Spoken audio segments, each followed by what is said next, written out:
मुझे लगता है कि जो खाना बनाने की विरासत मुझे मिली है, मुझे आप सबके साथ बांटनी चाहिए, क्योंकि ये एक ऐसी कला है जो सिर्फ पेट ही नहीं भरती बल्कि दिल को भी जीत लेती है।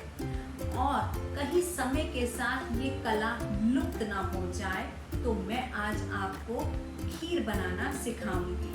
मैं चाहती हूँ कि ये कला हर नए हाथ तक पहुँचे। तो इस मीठी शुरुआत के साथ चलिए पहला कदम बढ़ाते हैं।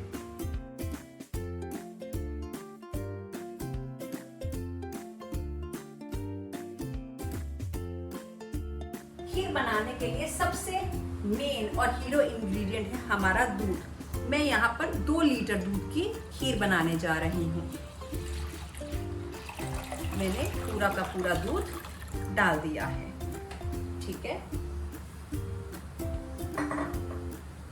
अब हम थोड़ा सा दूध को गर्म होने का इंतजार कर रहे हैं।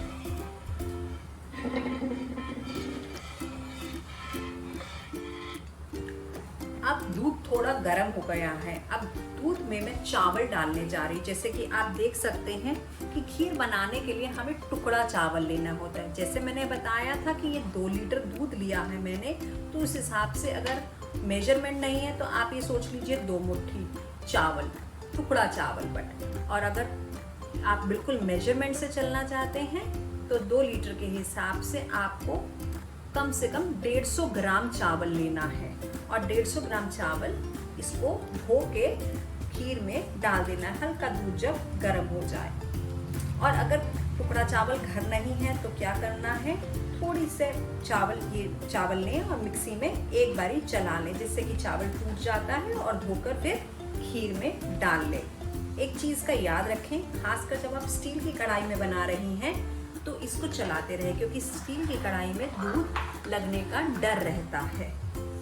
खीर जब थोड़ा सा दूध लगे कि गर्म हो गया तो हम 2 चुटकी के करीब हल्दी डाल सकते हैं। अपना अपना स्वाद है, बट जी हाँ, मैं हल्दी डालना थोड़ा पसंद करती हूँ, जिससे कि रंग बहुत ही खूबसूरत हो जाता है। और इसके साथ ही आप थोड़ा सा केसर लेके डाल दें।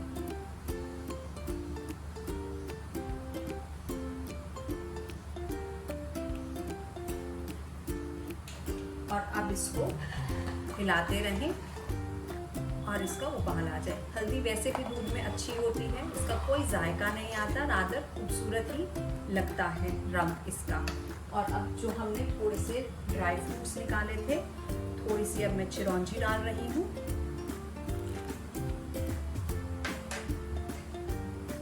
बादाम,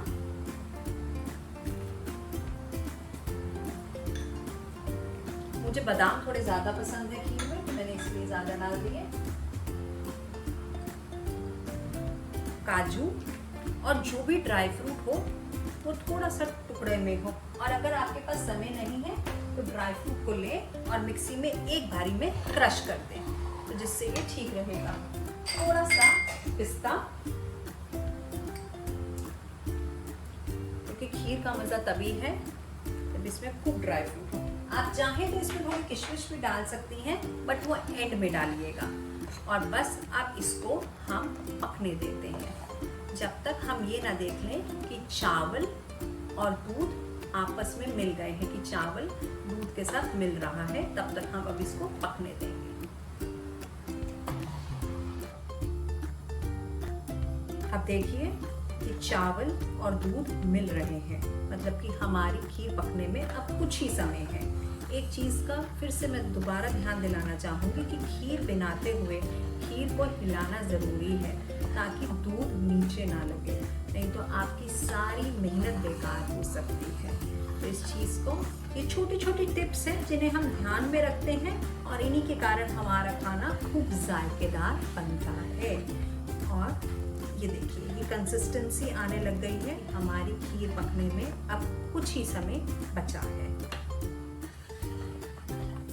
अब देखिए, हमें खीर चावल मिलते नजर आ रहे हैं खीर में, और ये टेक्सचर गाढ़ा होता जा रहा है। तो ये सही समय है अब चीनी मिलाने का, जो हमने अब चीनी इसमें मिला दी। हम चीनी बाद में ही मिलाएंगे, पहले नहीं मिलाएंगे, क्योंकि चीनी मिलाने से खीर लगने का डर रहता है।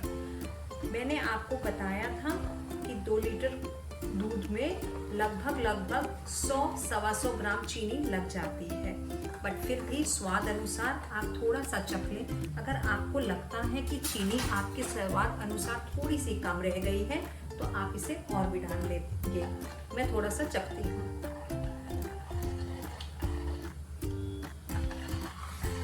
मेरे हिसाब से चीनी बिल्कुल ठीक है। अगर आप चीनी की जगह खांड डालना चाहते हैं तो आप खांड भी डाल सकते हैं, ये भी बहुत अच्छा जायका देती है। तब तक हम मिलाएंगे जब तक हमें लग जाए कि चीनी अच्छी तरह घुल गई है और 1-2 उबाल और अच्छी तरह आ जाए। ये देखिए कितनी सुंदर खीर पक के तैयार हो रही है हमारी। और जब हमारी खीर बन जाएगी तो उसके बाद हम ये इलायची पाउडर डालेंगे। मैं फिर से एक टिप देना चाहूँगी यहाँ पे इलायची पाउडर के लिए। आप इलायची को पहले तवे पे हल्का सा भून लें। भूनने के बाद ठंडा होने पे मिक्सी में पीसकर वही इलायची पाउडर का इस्तेमाल करें। इससे सुगंध बहुत ही अच्छी आती है। अब मेरी खीर यहाँ पककर तैयार है। आप ये टेक्सचर देख पा रहे हैं, ना ज़्यादा गाढ़ा ना पतला, क्योंकि ठंडा होने पे टेक्सचर और थोड़ा गाढ़ा होगा, तो मैंने इसको यहीं छोड़ दिया है। और अब मैं ऊपर से इलायची पाउडर डाल रही हूँ। इलायची पाउडर बाद में ही डालेंगे ताकि खुशबू बनी रहे। और एक चीज़, अब थोड़ी देर हमें इस खीर को हिलाना पड़ेगा, क्योंकि कई बार हमने देखा है कि खीर अगर हम नहीं हिलाते तो ऐसे ही छोड़ देते हैं तो एक मोटी लेयर मलाई की जम जाती है, जो हर किसी को जायकेदार नहीं लगती। तो खीर आपकी बहुत स्वाद रहे, अच्छी रहे, उसके लिए थोड़ी देर खीर को हिलाना इस तरह ज़रूरी है ताकि ऊपर मलाई की परत ना जमे। अब मैंने इसको कांच के बर्तन में पलट लिया है और ड्राई फ्रूट से गार्निश कर लिया है। अब हम थोड़ी देर इसको फ्रिज में रखेंगे, लगभग 20 मिनट के करीब, और उसके बाद ठंडी ठंडी खीर का मज़ा उठाएंगे। अब हमारी खीर बिल्कुल ठंडी हो चुकी है और खाने के लिए तैयार है। तो चलिए अब हम इसको परोसते हैं और इसका लुत्फ़ उठाते हैं।